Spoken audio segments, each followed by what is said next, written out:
Worst meals in prison history, what inmates eat to survive. Like, subscribe, and comment if you can stomach the truth, because once you hear what they were fed behind these walls, you won't unsee it. The call came in just after dawn. A corrections officer at Blackridge State Prison stood frozen in the mess hall, staring at a stainless steel table stained with vomit and something darker. An inmate lay slumped on the floor, lips cracked, eyes glassy, breathing shallow. The night shift swore it wasn't a fight. No blood spatter. No shank. Just a tray nearby, its contents untouched. A gray, brick-like slab, sweating under fluorescent lights. Within hours, the prison locked down. Investigators arrived expecting contraband or a tainted drug shipment. Instead, they found menus, procurement invoices, nutritional charts that read like fiction. The inmate's name was Marcus Hale, 42, serving a nonviolent sentence. According to medical staff, he was malnourished, dehydrated, and suffering from acute gastrointestinal distress. His last meal? Something the guards called the Loaf. In the control room, surveillance showed Marcus pushing the tray away, shaking his head, whispering to the man across from him. Others did the same. It wasn't rebellion. It was fear. Weeks earlier, rumors had spread about meals shrinking, ingredients changing, meat replaced by fillers nobody could identify. Complaints vanished. Grievances went unanswered. And then men started collapsing. Detective Laura Vance flipped through reports from other facilities: Arizona, Texas, rural England, a private prison in Australia's outback. Different systems, same pattern. Cost-cutting initiatives. Efficiency reforms. Food budgets slashed to the bone. In one case, a watchdog report described meals with fewer calories than a candy bar. In another, a court filing alleged a punitive diet used for discipline, dense enough to survive weeks in storage, bland enough to break spirits. Vance walked the kitchen. Freezers hummed. Labels were missing. A cook admitted shipments arrived late, sometimes spoiled. "We serve it anyway," he said quietly. "Or we get written up." Then the lab results came back. Not poison. Not drugs. Severe nutritional deficiency compounded by contamination. The food wasn't killing fast. It was wearing them down. As medics rushed Marcus to the infirmary, Vance noticed a locked door behind the pantry, sealed with a fresh padlock. No listing on the floor plan. No key logged. When she ordered it opened, the warden hesitated, just long enough to raise suspicion. Because whatever was stored behind that door wasn't on the menu. And it was never meant to be seen. The padlock snapped open with a dull crack, echoing down the kitchen corridor like a gunshot. Inside the hidden room, Detective Vance found pallets stacked chest-high with vacuum-sealed packages, each stamped with batch numbers, but no ingredient lists. The smell hit first, stale, metallic, faintly sweet. A forklift sat idle, its tires caked with residue the color of wet cement. A corrections lieutenant tried to explain it away. "Emergency rations," he said. "Supply chain delays." But the invoices told a different story. The supplier was a shell company registered 3 months earlier, its address a rented mailbox. Payments had tripled. Oversight signatures were missing. When Vance called the state procurement office, the line went dead. An hour later, the office claimed no record of the vendor existed. Word traveled fast behind bars. By nightfall, inmates refused dinner across 2 cell blocks. A hunger strike began without leaders or slogans, just trays sliding back through slots. Guards panicked. Administrators issued orders. The loaf kept coming. Marcus Hale stabilized but couldn't speak. A nurse whispered that his organs were starving while full. Meanwhile, a whistleblower email landed in Vance's inbox from an anonymous account. Photos of meal prep, gloves torn, meat grinders clogged with paste, a note scrawled on cardboard. Cheaper than care. The sender warned her to stop digging. In the UK, a journalist named Tom Ellison called from London. He'd been chasing a similar trail. Private kitchens contracted to prisons, caloric minimums quietly lowered, complaints buried in audits. In Australia, A public defender sent court transcripts alleging meals so inadequate they triggered fainting spells during head count. Different continents. Same math. Back at Blackridge, a guard collapsed during count, dizzy, nauseous. He'd been eating staff meals from the same kitchen. The union demanded answers. The warden shut the facility to media and ordered the pantry sealed again. Evidence started to disappear. Batch labels peeled away. Logs shredded. Cameras malfunctioned. Vance secured a warrant just in time. In a dumpster behind the loading bay, officers recovered a ledger soaked in grease. It tracked substitutions. Protein swapped for starch, vegetables replaced with fillers, spices masking spoilage.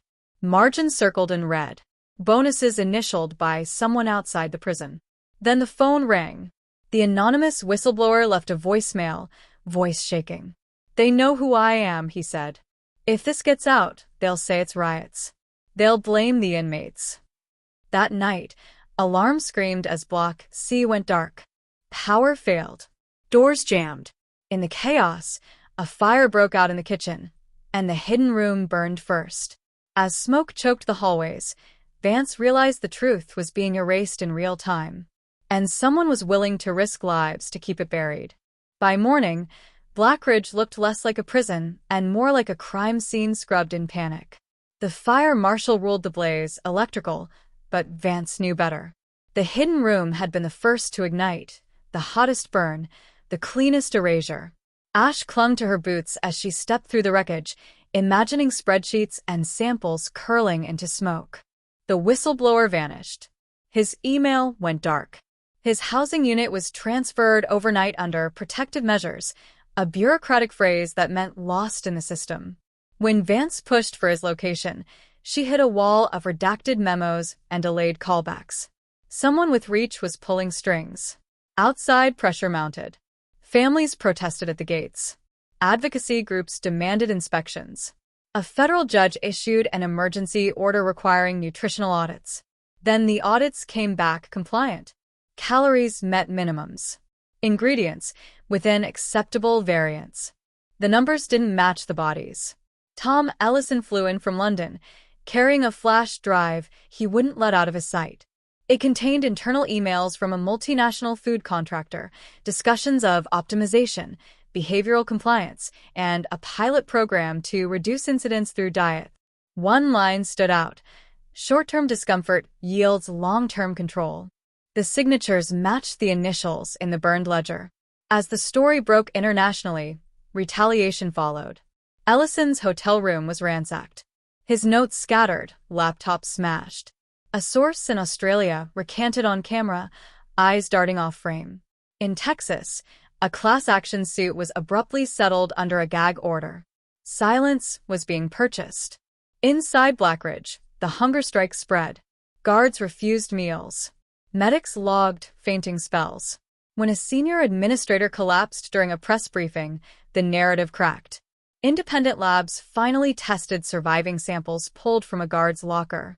Results confirmed what the inmates already knew: severe nutrient deficiencies, bacterial contamination, additives not approved for human consumption. Then came the betrayal. Vance's supervisor ordered her off the case, citing jurisdictional conflicts. Evidence was reassigned. Access revoked. That night, Vance met Ellison in a parking garage, trading copies of files like contraband. They were followed.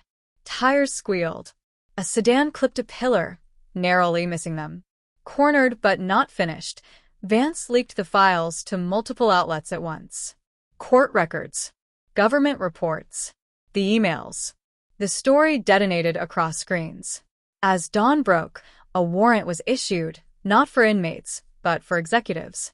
And in the rubble of Blackridge's kitchen, investigators uncovered one last thing the fire missed: a stamped label reading, "Not for sale." If you think this was intense, you're not ready for the next chapter. Hit subscribe so you don't miss what comes next. The arrests came quietly, at first. Boardrooms emptied. Phones went dark. Executives who'd never seen a cell now learned the sound of one closing. Prosecutors laid out a case stitched from emails, ledgers, lab results, and testimony from guards who'd eaten the same meals and collapsed the same way.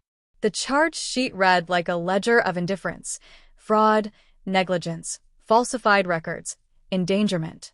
Not murder, because starvation, they argued, was slow and legalistic, hidden behind contracts. Marcus Hale survived. He testified by video, thinner than the man in intake photos, voice steady but distant. He described the loaf, how it sat heavy, how it made time stretch, how hunger became a weapon you could feel thinking for you. He described men trading commissary for antacids, guards slipping crackers through slots, the way complaints vanished like steam. The courtroom went silent when he said, "It wasn't about feeding us. It was about controlling us." Across the Atlantic, regulators reopened closed cases. In the UK, inspectors admitted audits had been copied forward for years. In Australia, a parliamentary inquiry exposed efficiency targets tied to bonuses. Settlements followed, numbers large enough to make headlines, small enough to feel transactional. New standards were announced. Menus were revised. Press releases promised transparency. Blackridge reopened its kitchen under federal oversight. Fresh produce arrived. Calorie counts climbed. For a moment, it looked like a win. Then the appeals began. Charges narrowed. Some executives walked. Others pleaded to lesser counts. The shell company dissolved, its mailbox emptied, its trail ending where it began. Detective Vance returned to her desk, the case file thinner than it should have been. She'd won the fight that could be proved. She lost the one that couldn't. The whistleblower was never found. Officially, he transferred. Unofficially, he became a rumor, a voice that warned and then disappeared. Months later, Vance received a package with no return address. Inside was a single laminated label, smoke-stained at the edges.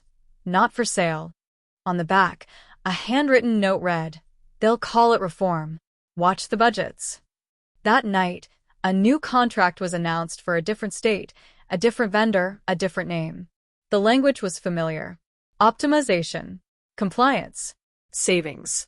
The meals looked better on paper.